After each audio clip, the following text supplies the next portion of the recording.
En este segundo bloque de MB Noticias estamos recibiendo con muchísimo gusto a Alejandro Uruguay, presidente de la Cámara de la Construcción del Uruguay. Gracias por venir esta mañana. No, un gusto, buen día. Buen día.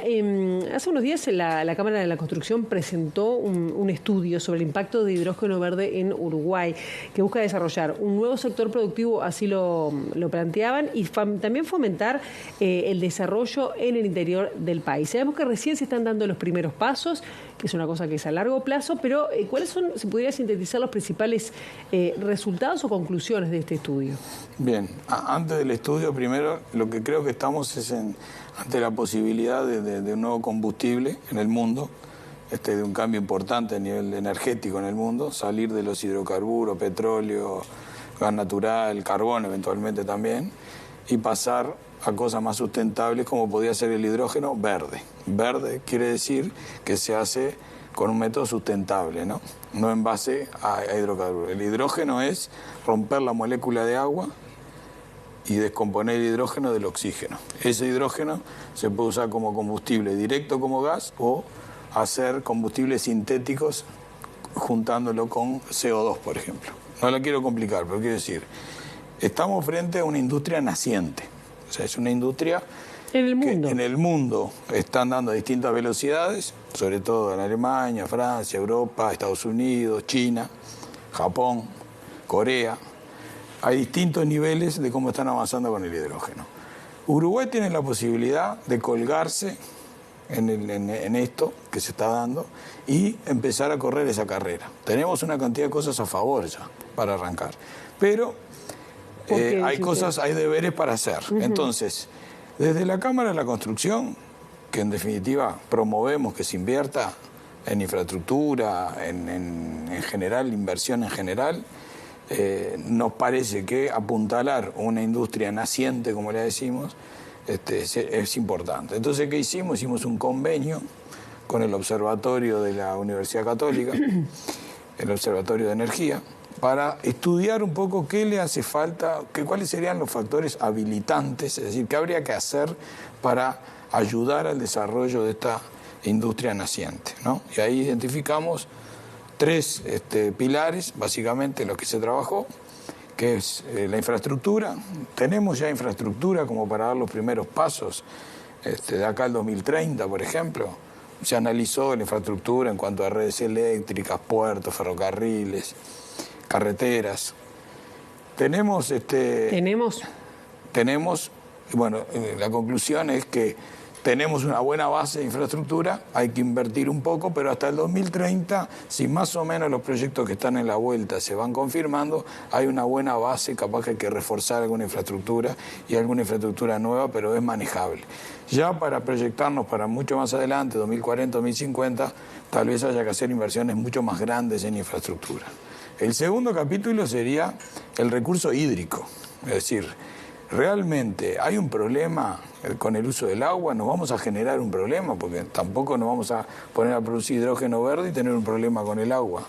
Entonces dijimos, en lugar de talentear, vamos a estudiar a fondo cuánta agua consume, esa agua es renovable o no es renovable. Y bueno, se estudió a fondo eso y se vio que el agua de todos estos proyectos, los primeros por ejemplo, no es un número importante de volumen de agua, además es renovable. En Uruguay no se olviden que el 95% del agua que llueve no la capturamos y se va a los ríos y se va al Río de la Plata después. Claro, no es lo que opinan los ambientalistas que dicen, bueno, están preocupados primero porque no conocen. Bueno, pero hay números. Y por ejemplo, si usan el agua del subsuelo, ¿cómo queda? Es decir, ¿cómo se privilegia el consumo humano? Cuando tuvimos hace bien poco una seca que comprometió el consumo. Perfecto, por eso. Yo creo que hay distintos proyectos de hidrógeno. Algunos que utilizan, uno en particular creo que está planteado utilizar agua subterránea y otro que no es agua subterránea, es agua de ríos. El de agua subterránea, el agua subterránea también se renueva. Hay que ver el volumen y además y la calidad. Y es una discusión también, pero la calidad hoy en día de las aguas se tratan casi todas, ¿no? Hoy hay tecnología. Sí, bueno, pero hay costos que a veces hacen que sea imposible. El costo caería dentro del proyecto del inversor que lo va a hacer. Y hay ingeniería desarrollada en el mundo para tratar el agua. Pero acá lo importante es discutir con honestidad intelectual y con números y realmente hablar. ¿Son volúmenes que va a afectar? ¿Tiene recuperación esa agua o no tiene? ¿Nos vamos a meter en un problema? Y hay que discutirlo con números, con honestidad. No fue concluyente el estudio. No, el estudio es concluyente que el agua que se precisa para los primeros proyectos es el 1% del agua que se utiliza hoy. Inclusive hoy se utiliza muchísimo más agua para riego, para el arroz y para otras cosas, que es mucho más de lo que se pretende utilizar para estos proyectos. O sea que el uso del recurso hídrico es un tema que se analizó en este estudio. Y luego hay otra cosa importante, que es la normativa. Tenemos una normativa adecuada para desarrollar una industria naciente. Bueno, entendemos que hay que hacer cosas, hay que mirar algunos otros modelos de otros países, cómo se transporta la energía en las redes, trabajar un poquito el marco legal, el normativo, para mirar algunos ejemplos y para poder tener algo parecido a lo que pasó en algún momento con la industria forestal. La industria forestal no nació por casualidad, se hizo un marco, después se desarrolló y tenemos hoy en día un país productor de celulosa, madera, y que atrajo inversiones enormes, ¿no? Entonces, algo así habría que hacer en el hidrógeno. Y con respecto a los impactos ambientales, digo, eso está también previsto, porque eso es como que es el punto o uno de los ejes que a nivel del mundo también se está trabajando, ¿no?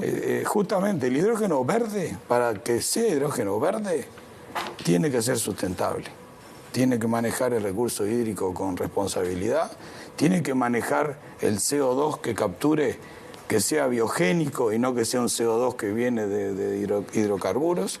Es decir, tiene que, para ser verde y que nos lo compren en el mundo, va a haber que certificar que es sustentable. Y si no, no nos sirve. Claro. Uruguay nadie va a apoyar un proyecto de ese tipo, que no sea sustentable. Se dice, no sé si es una hipótesis máxima, que se puede llegar a emplear hasta 3.000 personas en el interior del país, porque por lo menos uno de los estudios que se había planteado, o se firmó desde el Poder Ejecutivo, es la posibilidad de instalar una planta de Paysandú, que usted me decía, bueno, viene como para un tiempo más.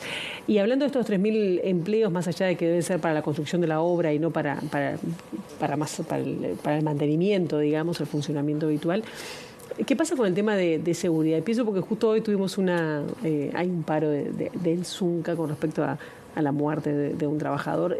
Las empresas o desde la Cámara de la Construcción se sigue atentamente con el cumplimiento de que las empresas, que los asociados hacen del tema de materia de seguridad. Bien, la primera parte de la pregunta es lo de los empleos que genera el hidrógeno. Hay 3 o 4 proyectos grandes. Yo creo que la cantidad de empleos que pueda generar en la etapa de construcción es bastante más, capaz que 3.000. Después, obviamente, en la operación va a ser mucho menos, pero es una actividad que la vemos bien desde el sector de la construcción. O sea que esperamos que pase algo en esto en los próximos 3, 4, 5 años. Nosotros en la Cámara estamos en la misma línea que el Zunca en cuanto al cuidado de la seguridad en nuestras obras, de todas las empresas de la Cámara y de la industria en general. Lo que pasa es que la Cámara representamos 100 y tantas empresas y hay muchas que no son de la Cámara. Por ejemplo, este accidente lamentable que hoy hay un paro por eso, no es una empresa de la Cámara. No con eso quiero decir que nos vamos a lavar las manos. Con el Zunca venimos trabajando hace mucho tiempo en cómo mejorar los niveles de seguridad en las obras y levantar esa vara. Y creo que tenemos muchas comisiones de trabajo, a través de los fondos se capacita también para eso. O sea, ¿es más problemático en las empresas grandes o en las pequeñas el cumplimiento de las normas de seguridad? Creo que no va en un tema de grande o pequeño, va en un tema de la profesionalización de todos. Desde el procedimiento constructivo que se diseña, de los equipamientos que uno pone en la obra y del profesionalismo del trabajador para cuidarse el mismo también, porque la seguridad arranca por uno cuidándose uno mismo. Si tengo el cinturón, me lo dieron y no me lo enganché, me lo tengo que enganchar. Ahora también, ¿tengo las condiciones para engancharme el cinturón o no me pusieron las condiciones? Y ahí está la parte de la empresa. ¿La empresa me capacitó para usar bien los elementos de seguridad que me dieron o no me capacitó? Entonces es compartida totalmente esto. Entonces acá no se puede decir ni empresa chica ni empresa grande, hay empresas chicas que hacen muy bien las cosas. pero es algo que hay que entender lo que es.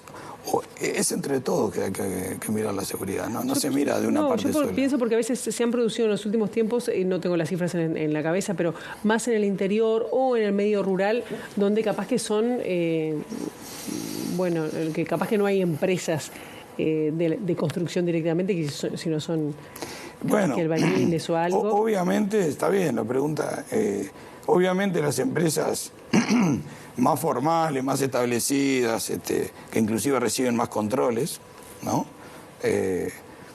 Cuidan mucho más ese aspecto, aunque el accidente a veces fatal pasa en un descuido que uno no se le pasó a analizar el riesgo. Pero es verdad, hay a veces obras, colocar techo, chapa en un galpón, hacer un pozo en el interior, y a veces hay gente que está en la construcción, pero ni siquiera está formal en la construcción. Y bueno, eso es muy difícil de controlar, porque lo formal lo podemos trabajar. Lo que no está en el radar es muy difícil. Es muy difícil llegar a ese, y ahí es donde tenemos un punto débil. Luis Val, estamos en la previa de un 1 de mayo y no podemos desconocer la situación del sector de la construcción, bueno, que ha tenido sus altos y bajos. Le pregunto una evaluación sobre eso, cuando además hace unos días se conoció el cese de 400 trabajadores de una empresa, la empresa Balsa, que construía barrios privados allí en el departamento de Canelones. ¿Qué evaluación hace sobre eso? Y la falta de cumplimiento en este caso parece que de aportes de los trabajadores que no estaban vertidos al Banco de Previsión Social. Bueno, ¿cómo manejan eso desde la Cámara? La primera parte también, la actividad en la construcción está en un buen nivel en los últimos años. Estamos 55, 56 mil trabajadores cotizantes en el BPS, es un buen número, apuntalado en 2 pilares básicamente: la construcción de edificios, básicamente la arquitectura, de la mano del marco de la ley de vivienda promovida, y las obras viales y en el interior del país. Esos son los 2 pistones, 2 pilares que aguantaron. En particular, de lo que tú me hablas del conflicto es un desarrollador, que no hay ninguna empresa, por lo menos de la Cámara de la Construcción, vinculada a eso, pero es más que nada un desarrollador que integró y se puso también a hacer la construcción de los propios proyectos. No está tampoco en nuestro radar. Yo creo que es un problema puntual, no es un problema de la industria. Creo que son al final 270 trabajadores. Bueno, son una cantidad para lo que es Uruguay. Sí, son una cantidad que esperamos que puedan ser reubicados. Hay un tema que el trabajador de la construcción está muy acostumbrado a veces a cambiar, porque las obras empiezan y terminan, no es como una industria estable. Todas las obras empiezan y terminan algún día. Lamentablemente este tipo de terminación de obras por esto nadie lo quiere, ¿no? Pero yo creo que esos trabajadores van a resolver y van a conseguir trabajo. Sobre todo los buenos trabajadores que tengan oficio, siempre es más fácil. Es una cantidad importante, pero yo creo que la industria lo puede absorber. Otro problema es la gente que compró y hizo esfuerzo para comprar, y no sabe si va a tener su casa o qué es lo que va a tener. Ese es otro problema que también hay que mirarlo, ¿no? Es un problema más complejo que solo el trabajador que hay que conseguirle trabajo, sino todos los otros que perdieron. Y eso creo que hay que analizarlo como un hecho puntual, no hay que magnificar, no es una epidemia en el sector, pero bueno, son cosas que uno no quiere que pasen.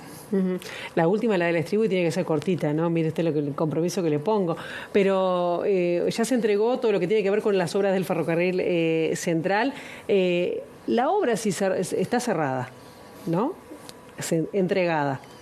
¿Cómo fue el costo? ¿Se ajustaron a los costos? ¿Está todo bajo control o hubo necesidad de ampliar lo que estaba previsto? La obra está entregada, el ferrocarril está operando. Cada día más se pasa de los camiones de carga al ferrocarril. Nosotros no hacemos la operación, hicimos la construcción y ahora la tenemos que mantener. La obra se extendió en el plazo y en el costo, y esto es una PPP. No nos olvidemos que esto es un pago por disponibilidad, porque así fue que lo decidió el gobierno. Participación público-privada. Para hacerlo dentro del marco de la ley de PPPs. Entonces, es una obra que se financió por los privados y que se va cobrando en cuota durante 15 años. Y sí, la obra tuvo primero una ampliación del PPD de 2% y una segunda ampliación de 2,5%. Y es una obra la obra en sí de unos 1.200 millones de dólares, es la obra pública más grande de la historia del país.